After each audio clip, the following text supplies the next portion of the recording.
Kitutte ebbanga lya wiiki 3 nga ab'ekitongole kya NEMA bamenya amayumba g'abantu abeesenza mu lutobazi lwa Lubigi. Kino kyaviiriddeko n'omusuubuzi Tumusabe Fred Calist nannyini paaka ya Nansana mu Lubigi okufa puleesa nga bwe twakulaga ku mawulire gaffe ku Lwokusatu. Tusitudde musitule wano nga tumutwala mu mmotoka.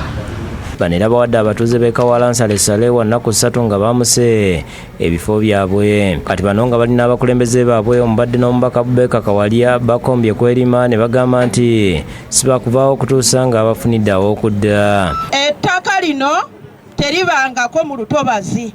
Gavumenti yennyini ye yakola olutobazi. Abatuuze bano era balina ekiwandiiko kye bawandiise ekiraga okutyobola eddembe ly'obuntu n'empapula eziraga obwannannyini nga baakubitwala mu ofiisi ez'enjawulo. Baatunda okuva ku bajjajja baabwe okuva ku lukalu n'ekimera bisindikizo okukkirira mu kisenyi babaweeyo kasente akanabagulira mu kyalo bwe badda kuba eriyo emyaka gy'olaba nga tekikyasobola kupambana.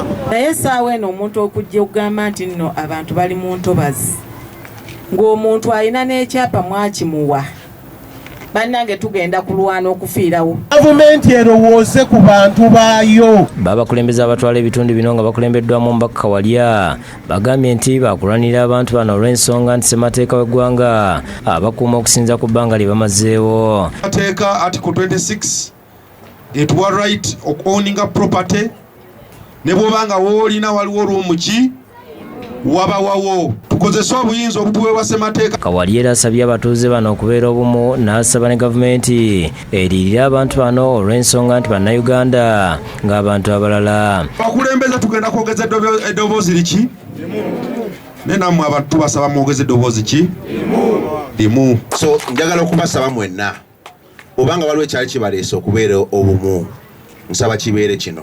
Bigenda okumenyebwa mulimu n'ekkanisa ya God's Healing Center eya Nabbi Bright Muyingo nga wano tusanzeewo omusumba Lake Muwamirembe nga yeewunyiza abannema okubanga bamenya abantu nga waliwo abalala abali mu ntobazi be batamenya. Badde ndowooza nti gavumenti nga tennayisa tteeka oba NEMA's Act 2020-2018 ng'as amended whatever mbadde nti osooka kulowooza ku bantu bannansangwa aboosanzewo etteeka ng'ogenda oddikola. Ono era yeewunyiza abantu bano bagamba nti basiba batambula era nga basoma nga tebakimanyi nti eri kibuga kibeera mu bisaalu.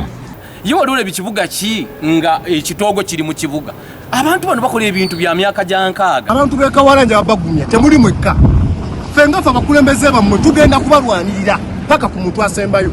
Abantu b'e Lubigi njagala nammwe okubazzaamu amaanyi. Joseph Setimba yakusakidde gwino ku Lwabukedde TV.